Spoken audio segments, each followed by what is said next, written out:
So I think the massive use of technology in democracy, in debates, has pluses and minuses. It's in fact nuanced, the effect of the use of ICT in democracy. On the one hand, I think it's increasing dramatically the potential access of people to voice their remarks, to means to say what they think about social developments, about decisions taken by leadership. It also increases the scrutiny. To give you a couple of figures, based on estimates, presently 70% of the world's young population has an electronic device, has a cell phone, has a device to access internet, including poor people. So the number one is it gives a lot of supplementary possibilities to give access to people to democratic debate. I think it's also a very easy way to be involved. But on the other hand, there are some minuses or at least challenges.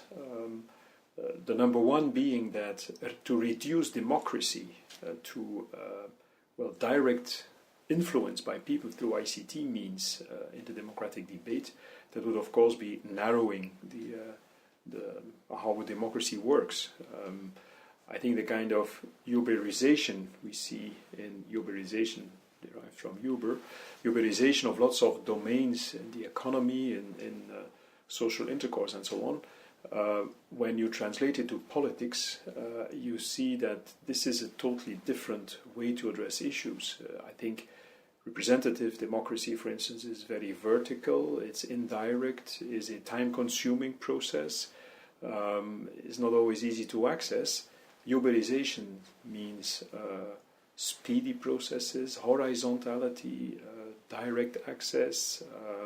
So it's just the opposite from representative democracy. Representative democracy, also inherent to a representative democracy, is that time is used to debate, and a kind of debate that leads to better decision making, because the pros and cons of lots of issues are confronted with each other, and through this confrontation of ideas you get better results in terms of legitimacy of the decision making process, in terms of the quality of decisions, and in terms of the capacity afterwards to hold those people accountable that at the end have taken the final decision based on the debate. All that is absent in the direct democracy, so to say, fueled by ICT tools. So to summarize, I think it's an enormous plus to have these ICT tools massively at the disposal of people in terms of access, facility, the easiness to be part of a political debate. But it's very impulsive democracy, and it can't replace the decision-making based on an exchange of arguments that is time-consuming, that is nuanced, which is typical for representative democracy and for modern policy making as we know it.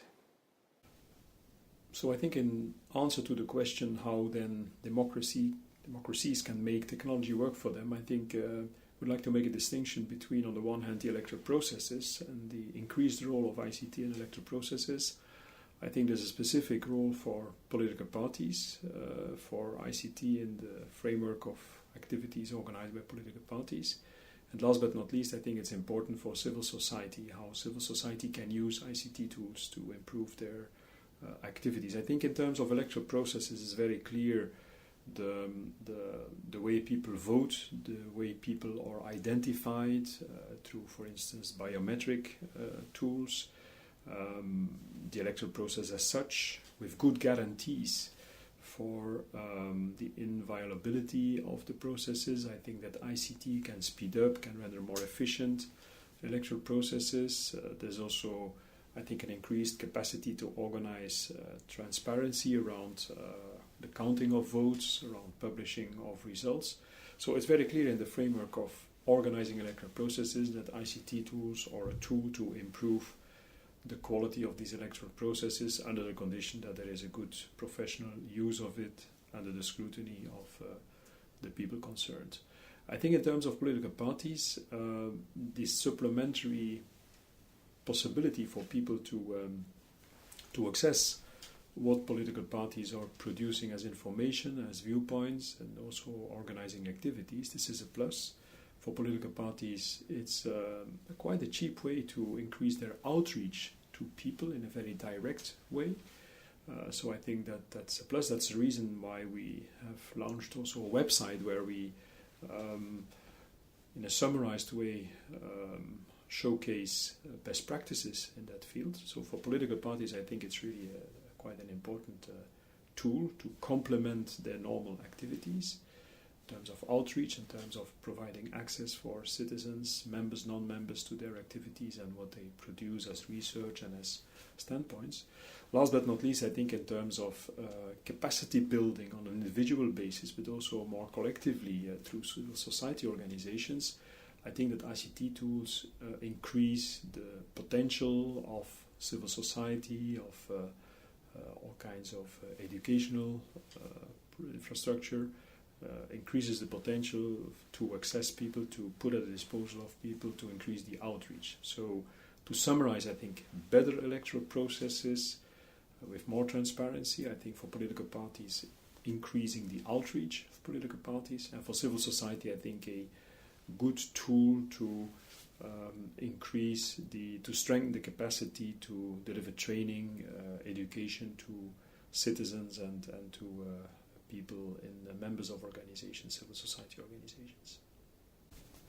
Well, international idea in the field of technology and democracy, the so-called DemTech, it's one of the important new objectives of the strategy we are currently drafting and that will be decided upon at the council meeting of December.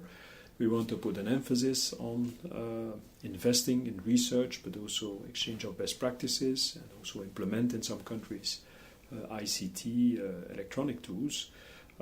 I think for IDEA what we already did now is publish some newsletters, some policy papers on e-voting, on the use of electronic voting systems, about the quality of these systems.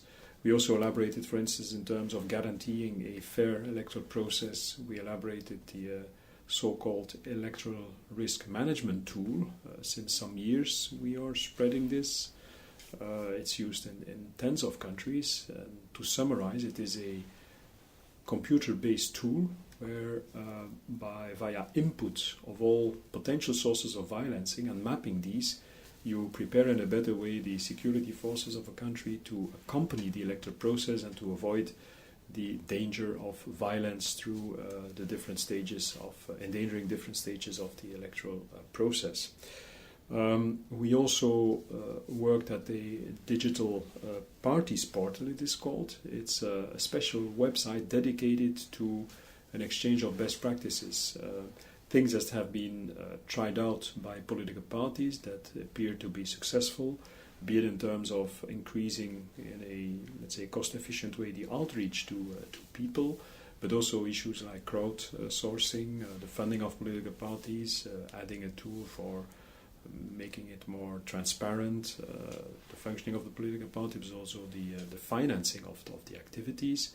So we developed that digital parties portal recently, and it is already quite frequently visited by political party leaders, and so I think it's of value. We also developed the so-called best electoral system test, which is a kind of quality test for electoral systems, which allows all people that are involved in debates, sometimes very technical debates, about how to design electoral systems. It enables those people to explore the characteristics of a number of common electoral systems in an interactive way. Of course, besides publishing these policy notes, besides the digital parties, political parties portal, besides the best electoral system test, we also published policy papers, documents. We organized workshops and conferences recently in The Hague, for instance, about the issue of the hacking of electronic devices and electronic voting systems. So we are already active in that field, but the ambition is to be more active. It's let's say, the e-voting and the use of electronic tools in the functioning of political parties, the functioning of democracy, direct democracy, representative democracy. The use of these tools, it's one of these domains that we have put more central in our strategy for the next 5 years.